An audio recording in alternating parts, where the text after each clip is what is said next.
tape it. That's what I said.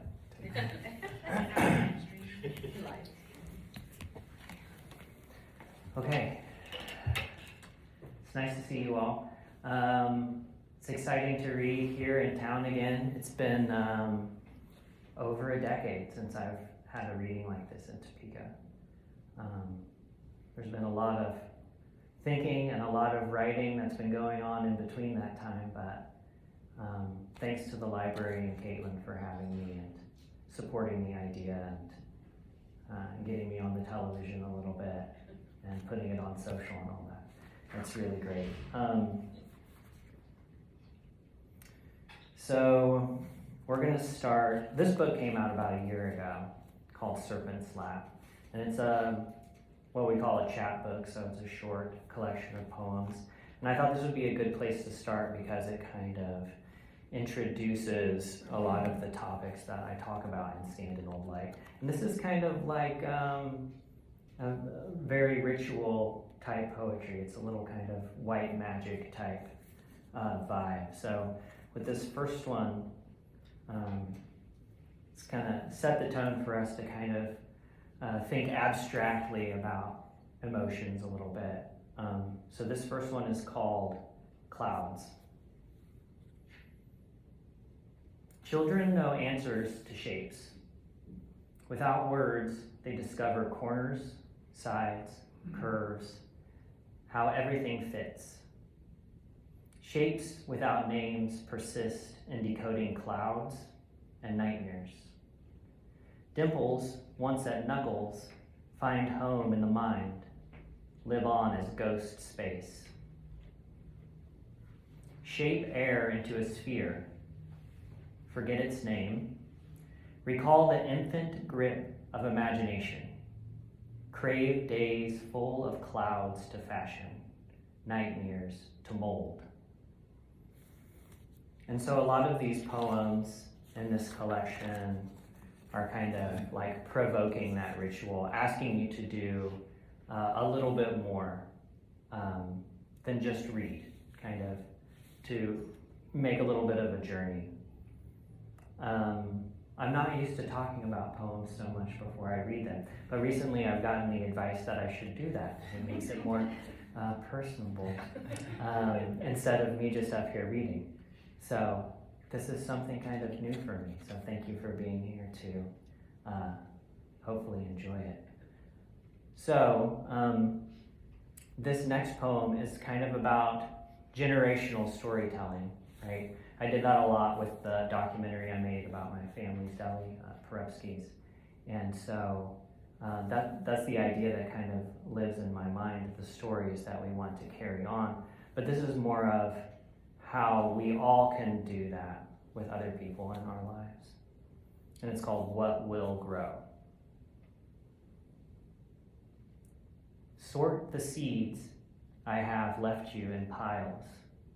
Keep them away from the wind. The light purple seeds have the strongest scent. Sow them in a pouch. Put it beneath your pillow. You will see me when you close your eyes. Plant the orange seeds after the first snow under a new moon. These will grow for you in 3 colors. Give them to someone and ask them to sort the seeds into piles. Golden seeds are to shell and eat. You will taste the sun in the back of your mouth.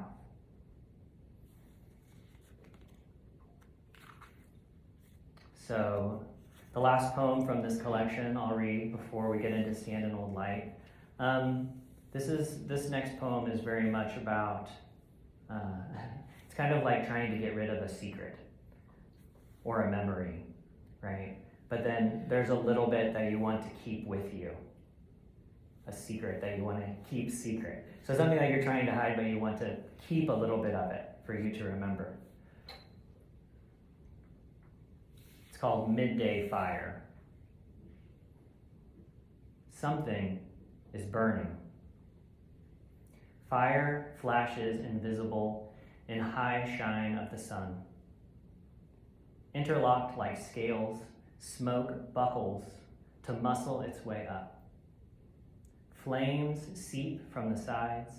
I smell the rot of a secret. What burns is not as important as the act of burning. I will wait until night to be sure the fire has burned itself away. I go close enough to steal a handful of ashes. I close my eyes, try not to see with my hands. Ashes are the safest secret. So that's Serpent's Lap. And so we'll get into the new one. This Stand an Old Light just came out a few months ago from Spartan Press. It's been a great journey with this little book. And it's kind of about, not only was the creation of this book its own journey, but the essence behind it was the real journey too. This is probably my most personal book that I've ever written. This is a book where in my other books, I had the excuse of like writing with a mask on.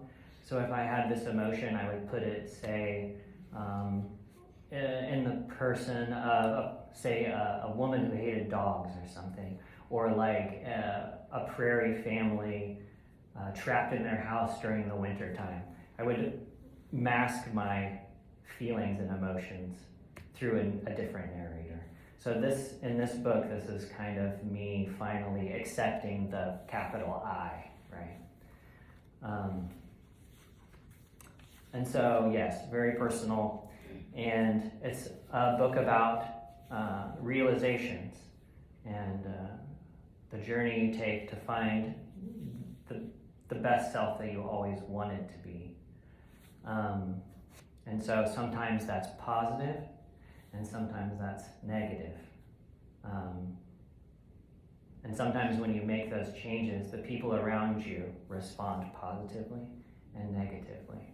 And so that's what we'll see in this. So none of these have titles. They're all titled with a little star. So that's what Stand an Old Light, like standing in the stars. So I'll have to talk about them to introduce them. I won't have a cheap way with the title that I'm used to. And so this poem starts it off.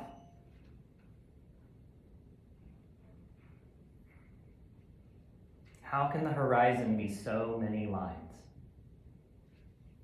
They are as close as gray is to black is to white. Creation sits, a soft smell of sun. Each facet, the rim of a cup. Each crease, a fish over the rim of a cup. I will sleep soon, rest my head on sand. Wake me at the right moment, when the fish is ready to speak.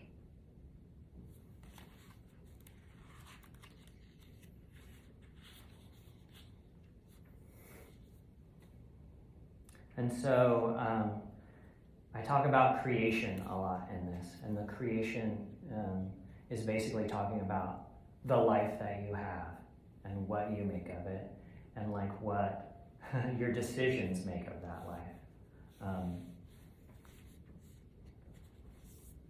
Yeah.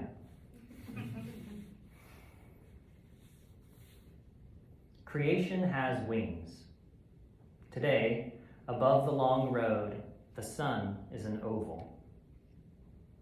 Let me pour you a drink.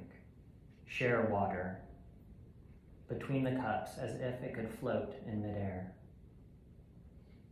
I like the way you bend your index finger and your thumb together. Do you know there's no proper top to a triangle? It's the same as a circle, same as a square. Wet your lips to the water. There is no dirt smell, no plastic at all. Thank you for the loaf of bread, its scent glowing like a halo. It's like having the sun on a cutting board, and you use the knife. Target the right spots on the loaf. Show me where to cut each slice.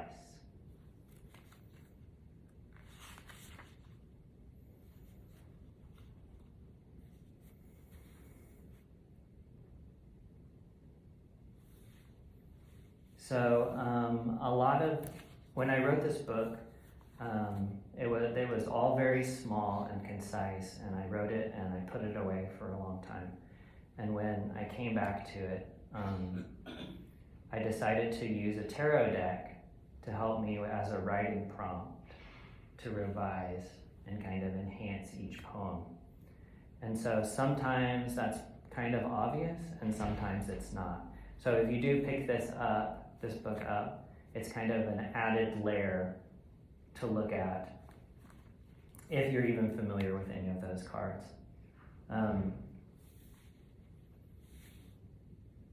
This next poem is kind of like that question of what do people say nowadays? It's like, I am enough, right? That idea of like, what you can do is what you can do, and doing your best is the best thing you can do, period. And so that's kind of what this next poem is about. My hands have glowed on several occasions. It's in no way a divine glow, but enough to light the stairs to the cellar, enough to read by. I can live buried, learn to breathe like a worm. I'll help the grass grow. I'll be loose enough to aerate, to slide through. My hands will help light the evergreens on moonless nights, bioluminescent twinge to call the moths. Use the branches and leaves to laurel who you'd like. I'll be below.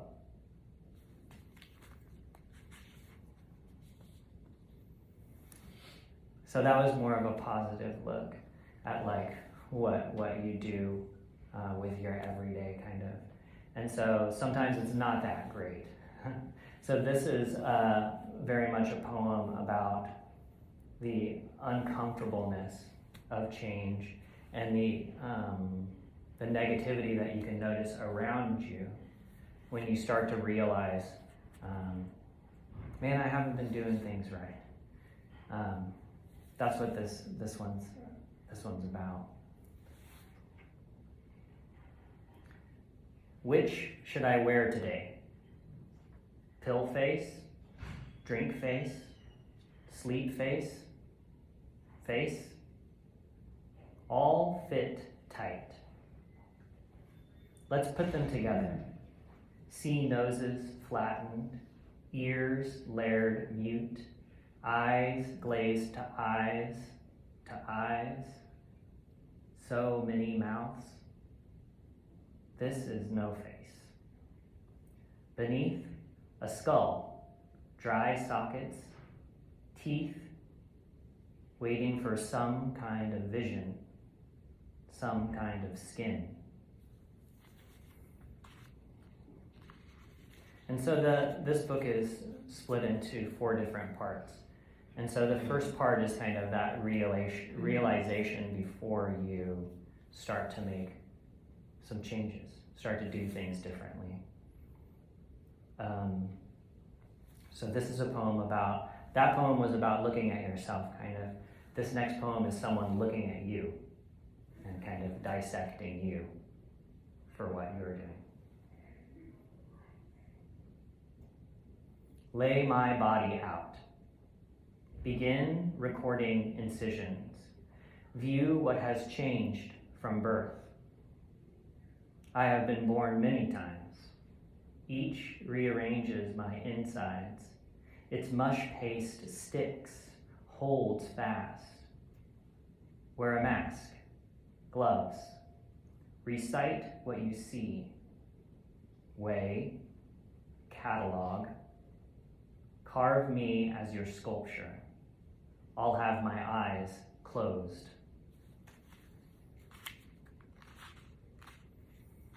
All right, and so the second part of this book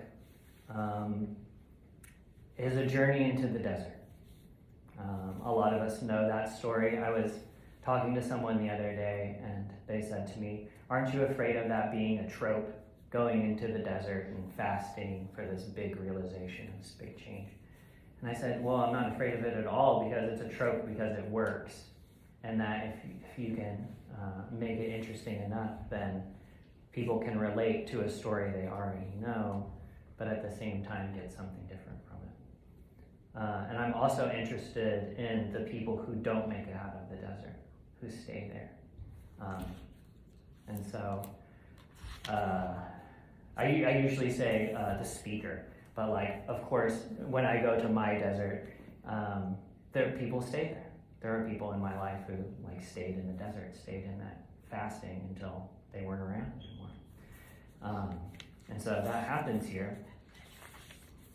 But we'll start at a place that I really like.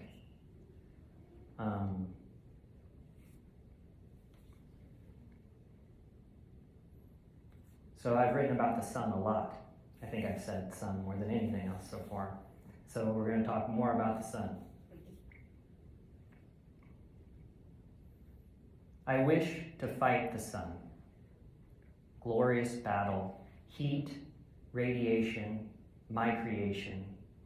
Rivals to the last, we battle with bared teeth, slings of energy, waves, burst of what's inside. Burned to bruises, we both subside, converse about gravity, how long until the final explosion, our universes expanding to a split, and the darkness after. I was inspired to write this poem about battling the sun from a poem from my friend Brian Daldorf here, and this is one of his books, Senegal Blues.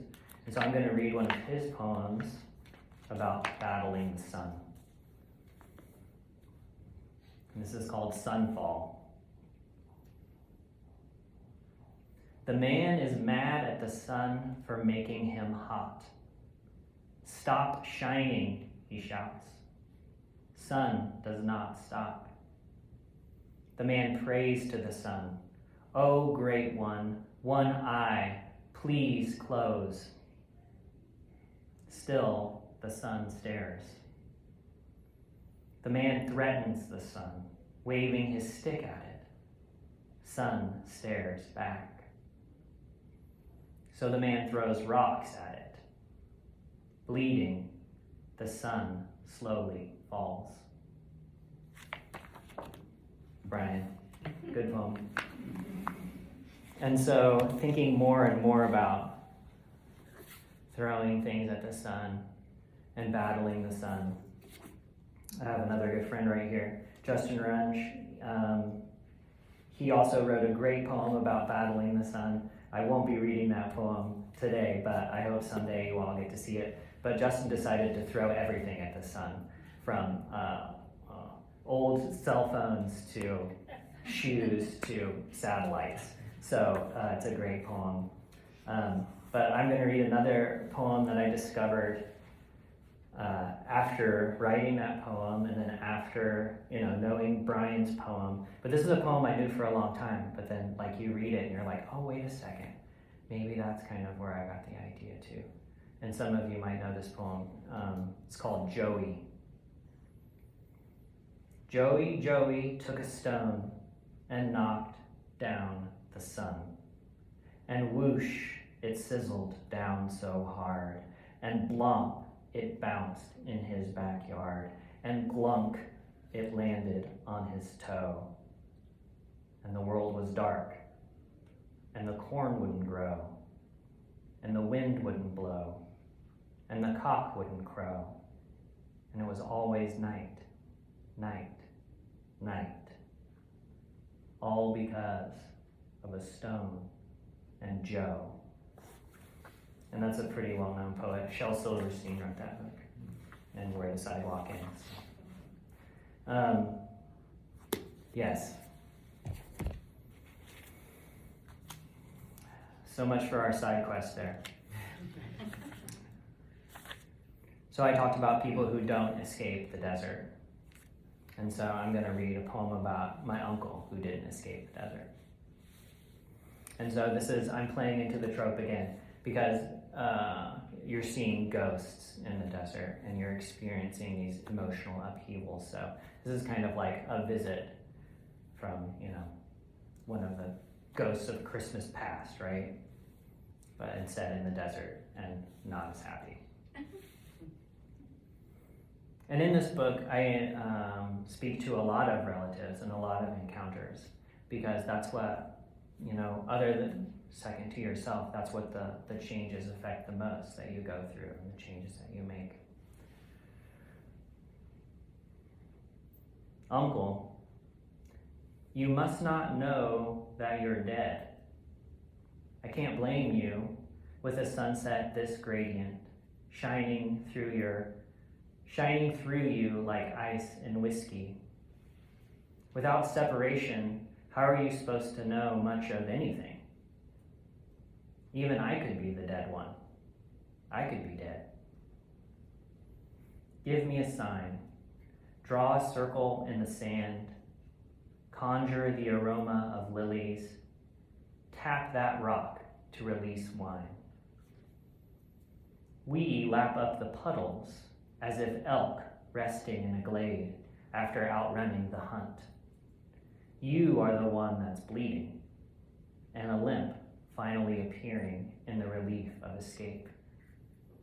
You stop drinking first. Watch the stars blink into form, kneel to repose, then recline. You watch me drink. I blur as you close your eyes, grunt to yourself that it's only sleep covering your wounds.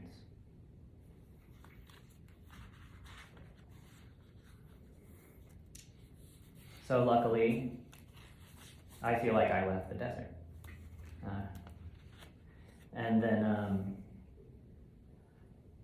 so when you return from this journey, I wouldn't call it a hero's journey, it's more of an anti-hero's journey, because it matters. I mean, there's probably a few people who wouldn't think that I would be a hero to make this journey. So the third section is kind of a returning, and you see your world in a completely different way from what you've been through.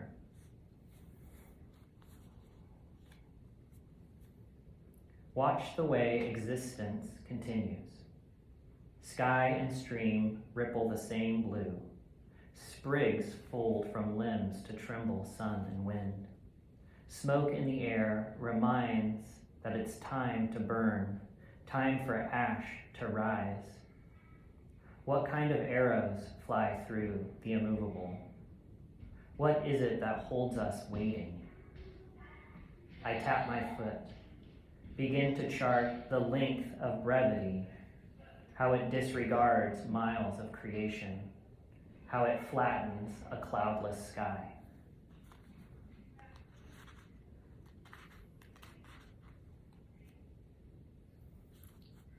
Okay, a lot of little tiny anniversaries in this week because, it's probably around the same time, I haven't read here for over 10 years, but almost to the day 15 years ago was in this very same auditorium showing the Perepsky film to the community. I think that's pretty funny and awesome. 15 years ago, whoa. Also, I turned 45 yesterday, and so another whoa, for my parents more than anything, of course. And so this one, I read one about my uncle. This is one about my mom. When you first saw me, I was upside down, as if hung by the ankle. You told me once when I was born that you saw a slight halo around my head, but that could have been from your loss of blood. Mother, you were my first mask, my initial drink of enlightenment, softest milk and touch.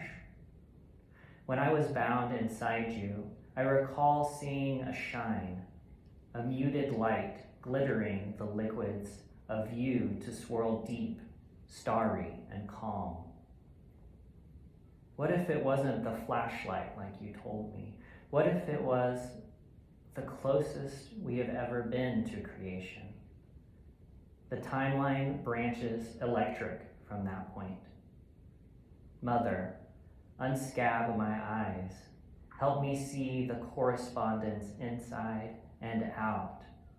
Retie the rope. Pull back my bed. Thanks, Mom.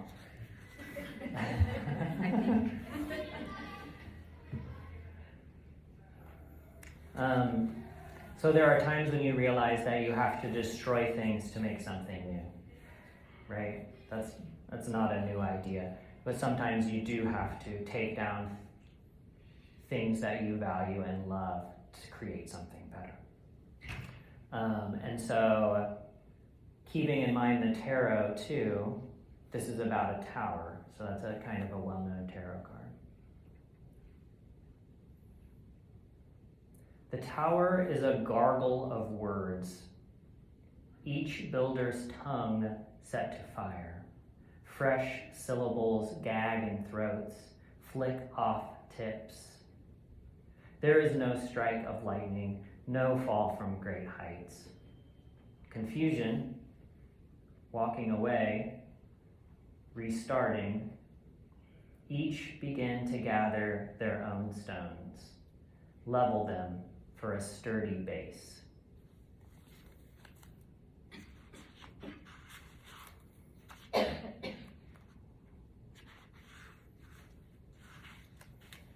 So just a few more from Stand in Old Light.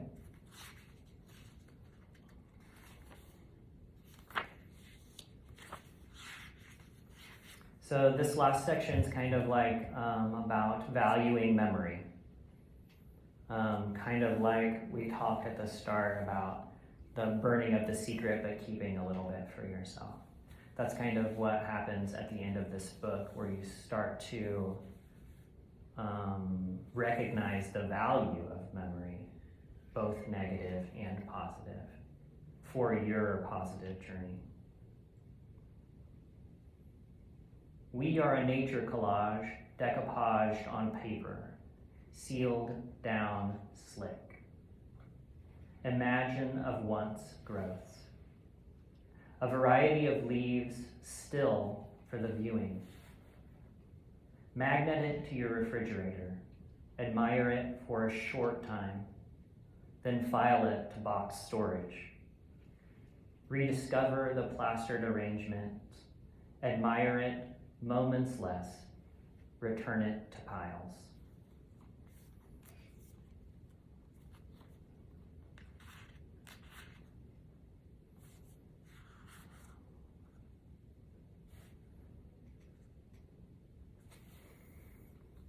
Let's get a little more positive here at the end. Preparation to hold a star begins slowly, as if your horse is tired and heavy with supplies. You will not need a glove.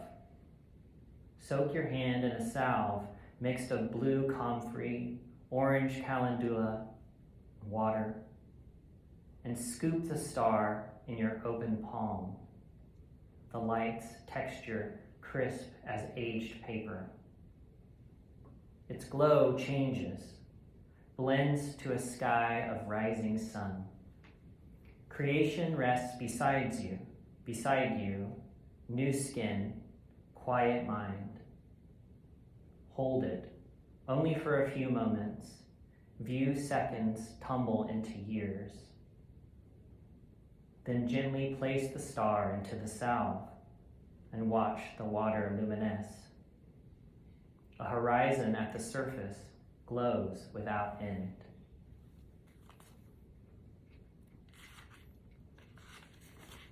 And so the last poem from Stand in Old Light. There will be a night with no shadows. See each other's constellations.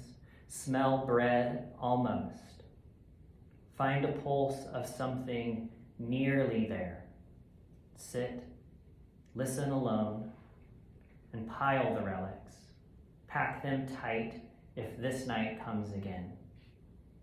Enter through new doors, shoulder years, stand in old light, and fly.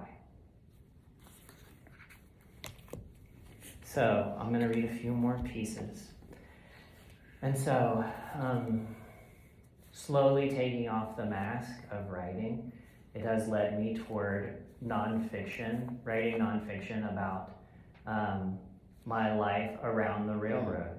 And my life, I worked for the railroad for 17 years. My family's restaurant was down by the railroad, just about 40 yards away from the main line. And my dad worked for the railroad for 41 years, and so I was kind of around it my whole entire life. This piece was recently in 105 Meadowlark.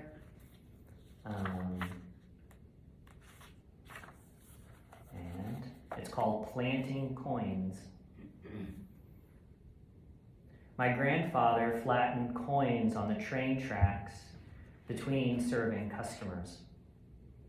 I would spy on him from the back door of our family's store.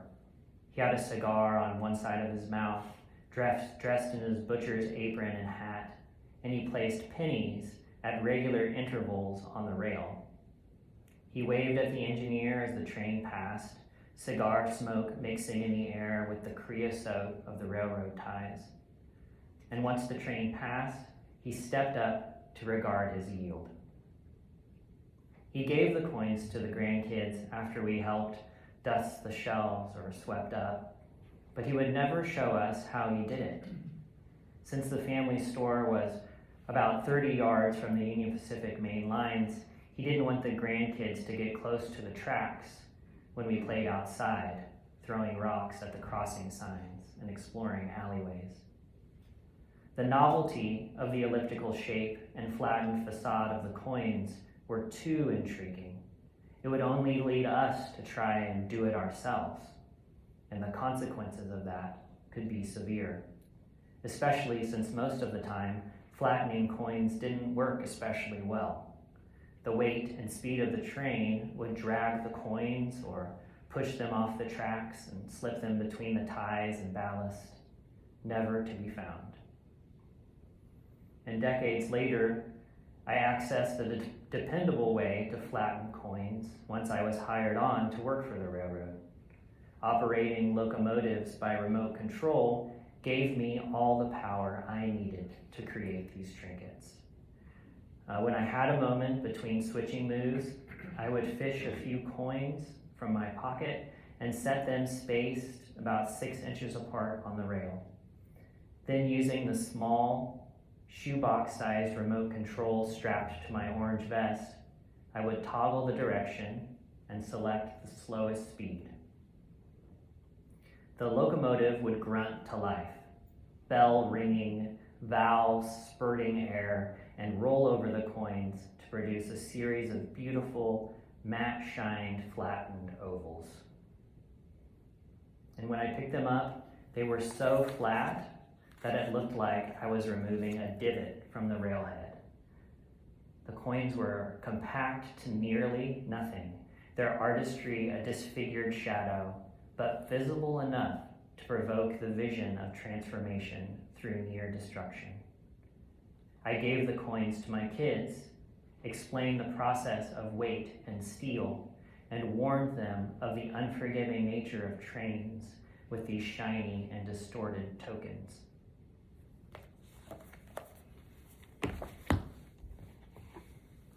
So a little more railroad stuff.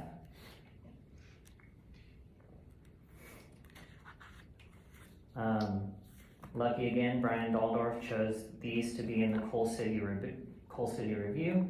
We have copies back there if you want to pick them up. Not only do I have 4 pieces about the railroad and stuff in here, but there are tons of great local and international writers to experience in here as well.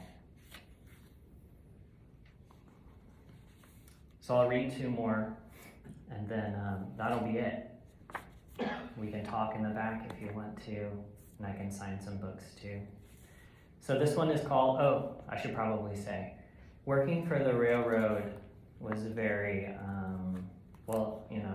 it was very polarized, where like there were some really great things about it and there were some really horrible and terrible things about it. And so this next part I get to read is more of the fun stuff, something that you could always depend on to bring a smile to your face. So this is called Presence. The wave is always there. No matter how many hours you've sat waiting at red signals, there is the wave to the toddler at the crossing, watching trains with their grandparent.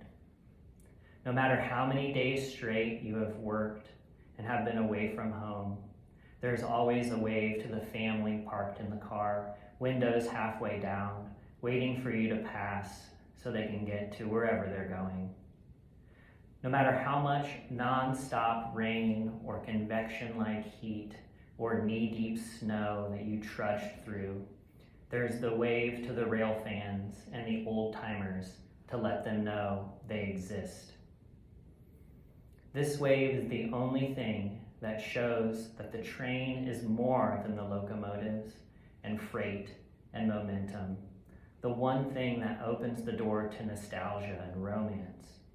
The acknowledgement that, yes, we are driving this train over miles and miles of right-of-way, but at this moment, of all the moments before and to come, you see us and we see you.